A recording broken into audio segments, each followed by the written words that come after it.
তৃতীয় শ্রেণীর আজকের ভিডিওতে আমরা আলোচনা করব বাংলাদেশ ও বিশ্ব পরিচয় এই সাবজেক্টের তৃতীয় প্রান্তিক মূল্যায়ন পরীক্ষা 2025 বা বার্ষিক পরীক্ষা 2025-এর প্রশ্ন নিয়ে। তো এই প্রশ্নটা হচ্ছে তোমাদের পূর্ণমান হচ্ছে 100 মার্ক এবং এই পরীক্ষার সময় হচ্ছে 2 ঘন্টা 30 মিনিট। তো আজকের এই ভিডিওটা দেখলে তোমরা এই বাংলাদেশ ও বিশ্ব পরিচয় এই সাবজেক্টের বার্ষিক পরীক্ষার একটা সাজেশন পাবা, বা তোমাদের বার্ষিক পরীক্ষার যে প্রশ্নর ধরন বা কী টাইপের প্রশ্ন হবে সেটা সম্পর্কে একটা ধারণা তোমরা আজকের ভিডিও থেকে পাবা। তো প্রথমেই থাকবে কিছু বহু নির্বাচনীয় প্রশ্ন বা এমসিকিউ, যেখানে হচ্ছে 10টা এমসিকিউ থাকবে। 10টা এমসিকিউ এর প্রত্যেকটা হচ্ছে 1 করে, তার মানে টোটাল হচ্ছে 10 মার্ক। তো প্রথম যেটা দেখো যে প্রশ্নটা, অতিবৃষ্টির কারণে কি হয়? অতিবৃষ্টি মানে খুব বেশি বৃষ্টি যদি হয় সেক্ষেত্রে কি হয়? বন্যা হয়। ভাসানী কাদের বিরুদ্ধে অনেক আন্দোলনে অংশগ্রহণ করেছেন? ইংরেজদের বিরুদ্ধে। 26শে মার্চ আমাদের কাছে গুরুত্বপূর্ণ কেন? কারণ এটা হচ্ছে স্বাধীনতা দিবস, এই কারণে। দৈনন্দিন জীবনে আমরা সাধারণত কি খেয়ে থাকি? দৈনন্দিন জীবনে আমরা কমন যেটা, সেটা হচ্ছে ভাত খেয়ে থাকি। যারা খেতে খামারে ফসল ফলান তাদেরকে কি বলে? তাদেরকে কৃষক বলা হয়। শিক্ষা প্রতিষ্ঠানে শিক্ষা দেন কে? শিক্ষা প্রতিষ্ঠানে শিক্ষা দেন হচ্ছে শিক্ষক, মানে শিক্ষা প্রতিষ্ঠানে যে শিক্ষা দেয়, যেমন তোমাদের যারা মাস্টার বা তোমাদেরকে যারা পড়ায় তাদেরকে কি বলা হয়? শিক্ষক। প্রতিদিনের জিনিসপত্র কিনতে কোনটি দরকার? প্রতিদিনের জিনিসপত্র কিনতে টাকা দরকার। আমরা কোথায় সঞ্চয় করতে পারি? আমরা সঞ্চয় করতে পারি মাটির ব্যাংকে। বাংলাদেশে ঘটে এমন উল্লেখযোগ্য দুর্যোগ কোনটি? বাংলাদেশে ঘটে কমন একটা দুর্যোগ, সেটা হচ্ছে কি? অগ্নিকাণ্ড। বন্যাকে নিয়ন্ত্রণ করা যায় না কেন? কারণ এটা হচ্ছে একটা প্রাকৃতিক দুর্যোগ। তো 2 নম্বর প্রশ্ন হচ্ছে শূন্যস্থান পূরণ। এখানে হচ্ছে 5টা শূন্যস্থান থাকবে, যার নাম্বার হচ্ছে 10। সঠিকভাবে যদি অ্যান্সার করতে পারো 10 নম্বর পাবা এখান থেকে। তো ক নম্বর যেটা, বাংলাদেশে ড্যাশ প্রচুর বৃষ্টিপাত হয়। বাংলাদেশে বর্ষাকালে প্রচুর বৃষ্টিপাত হয়, তার মানে এখানে হবে বর্ষাকাল। পুরোটা তোমাদেরকে লিখতে হবে। 1952 সালে ড্যাশ ঢাকার রাজপথে মিছিল বের করা হয়। 1952 সালের 21শে ফেব্রুয়ারি ঢাকার রাজপথে মিছিল বের করা হয়। গ নম্বর, কৃষক জেলে খামারি সকলে নানা জিনিস কি করে? উৎপাদন করে। উৎপাদন। ঘ নম্বর, প্রয়োজন ছাড়া টাকা খরচ করা ড্যাশ নয়, মানে উচিত নয়। প্রয়োজন ছাড়া টাকা খরচ করা যাবে না, কারণ তাহলে প্রয়োজনের সময় টাকা আমরা পাবো না, আমাদের টাকা শেষ হয়ে যাবে বা ফুরিয়ে যাবে। এই কারণে প্রয়োজন ছাড়া টাকা খরচ করা উচিত নয়। বাংলাদেশে নানা ধরনের ড্যাশ ঘটে।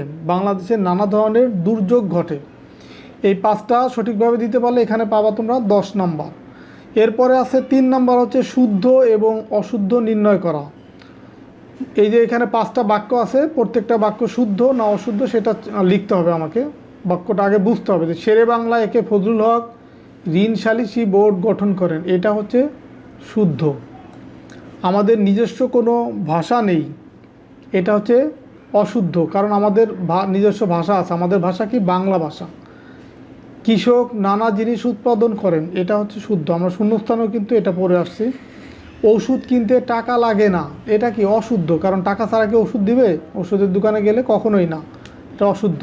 অগ্নিকাণ্ড থেকে প্রথমে নিজেকে রক্ষা করতে হবে, এটা শুদ্ধ। যে অগ্নিকাণ্ড থেকে প্রথমে নিজেকে আগে রক্ষা করতে হবে। 4 নম্বর হচ্ছে বাম পাশের বাক্যাংশের সাথে ডান পাশের বাক্যাংশের মিল করে উত্তর লেখো। মানে এই বাম পাশে আছে 4টা, এইটার সাথে ডান পাশের কোন অংশটা মিলে সেটা মিলিয়ে তারপর একটা পূর্ণ বাক্য তৈরি করতে হবে। এই 4টার জন্য তোমরা পাবা 4 দুগুণে 8, মানে একটাই 2 করে। যেমন গণতন্ত্রের মানসপুত্রকে? গণতন্ত্রের মানসপুত্র হচ্ছে হোসেন শহীদ সোহরাওয়ার্দী, তার মানে এইটার সাথে এটা মিলিয়ে লিখতে হবে। আমরা ভাষা শহীদদের অবদান কি করব? চিরদিন মনে রাখবো। ভাষা শহীদদের অবদান চিরদিন মনে রাখব। ডাক্তার রোগীকে কি করে? সেবা প্রদান করে। অগ্নিকাণ্ড ঘটলে ফায়ার ব্রিগেডকে জানাবো।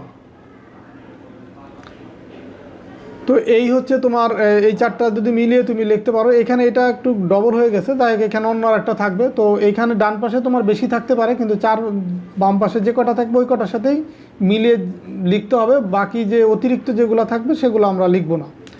তো এরপরে 5 নম্বর প্রশ্ন, এখানে হচ্ছে নিচের যে কোনো 10টি প্রশ্নের উত্তর দাও। তো এখানে 13টা প্রশ্ন আছে, 13টা থেকে তোমাকে 10টা প্রশ্নের উত্তর দিতে হবে। যে আমাদের দেশে কোন ঋতুতে কোন ফল পাওয়া যায়, সামাজিক পরিবেশের ভিন্নতা কিভাবে তৈরি হয়েছে, কৃষক প্রজা পার্টি কি, যুক্তফ্রন্ট নির্বাচনে কোন দল জয়ী হয়, 7ই মার্চ ঐতিহাসিক ভাষণ সম্পর্কে কি জানো, নারীদের কয়েকটি পোশাকের নাম লিখো, মানুষ কিভাবে উৎপাদনের মাধ্যমে অর্থ আয় করেন, তুমি ভবিষ্যতে কোন পেশায় কাজ করতে চাও, আমরা কোথায় সঞ্চয় করব, বাংলাদেশের প্রধান দুর্যোগের নাম লিখো, বন্যার 3টি প্রভাব ও ফলাফল লেখো, ভূমিকম্পের ঝুঁকি মোকাবেলায় 3টি করণীয় লেখো।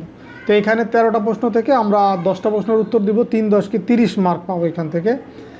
6 নম্বর হচ্ছে রচনামূলক প্রশ্ন, এখানে হচ্ছে 6টা প্রশ্ন আছে, আমরা 4টার উত্তর দিব, 4টায় হচ্ছে 8 করে আমরা 32-এর নাম্বারের অ্যান্সার এখান থেকে করব। তো এখানে 6টা প্রশ্ন আছে, যে কোনো 4টা তুমি যে 4টা ভালো পারো সেগুলো তোমাকে অ্যান্সার করতে হবে। যে প্রাকৃতিক পরিবেশের বৈচিত্র্য উল্লেখ করে ছক তৈরি করো। খ নম্বর, হোসেন শহীদ সোহরাওয়ার্দী কর্মজীবনে কী কী দায়িত্ব পালন করেছেন, জনসাধারণের অধিকার প্রতিষ্ঠায় তার অবদান লেখো।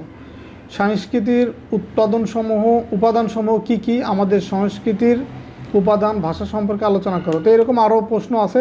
তো এখান থেকে তোমার যে 4টা প্রশ্ন তুমি বেশি ভালোভাবে লিখতে পারবা, সেই 4টা প্রশ্ন সুন্দরভাবে তুমি লিখবা। তো আশা করি আজকের ভিডিওর মাধ্যমে তোমাদের এই বাংলাদেশ ও বিশ্ব পরিচয় এই সাবজেক্টের বার্ষিক পরীক্ষার নমুনা প্রশ্ন সম্পর্কে তোমরা একটা ধারণা পেয়েছো। তোমাদের বার্ষিক পরীক্ষার প্রশ্নটা এই টাইপেরই হবে, বা এখান থেকে অনেকগুলো প্রশ্ন আশা করি তোমরা কমন পাবা। তো ঠিক আছে, সবাই ভালো থাকো, সুস্থ থাকো।